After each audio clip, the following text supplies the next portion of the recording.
ជាអ្នកណាទើបរូបស្រីភ្លេចបងជីវ៉ាបងសែនឈឺចាប់សា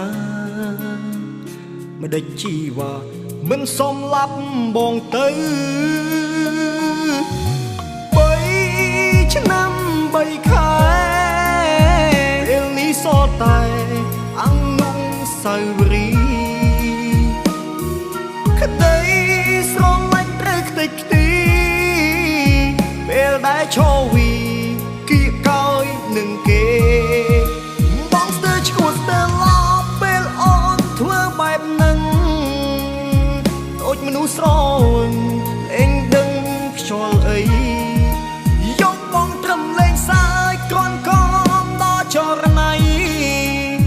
3 ឆ្នាំគ្មានន័យចរណៃលួចកប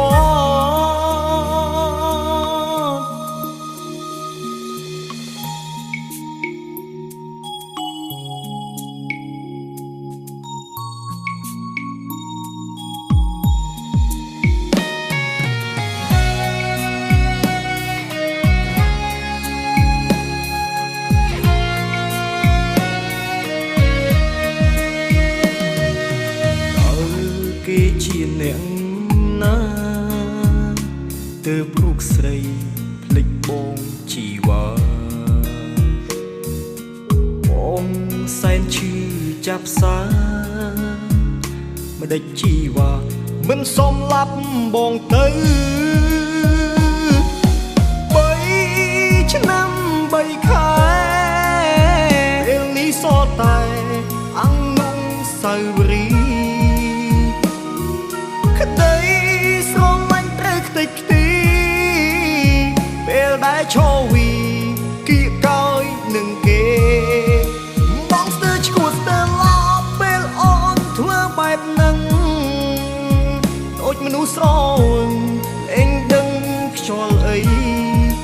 យកបងត្រឹមលេងសើចគ្រាន់ក៏ដល់ចរណៃ3 ឆ្នាំគ្មានន័យចរណៃលួចកប3 ឆ្នាំ3 ខែពេលនេះសតតែអង្គនុសាវរីក្តីស្រលាញ់ត្រូវខ្ទេចខ្ទីពេលដែលឈរវីគៀកកាយនឹងគេបងស្ទើរឈួតស្ទើរឡប់ពេលអូនធ្វើបែបនឹងដូចមនុស្សស្រវិញតែងដឹង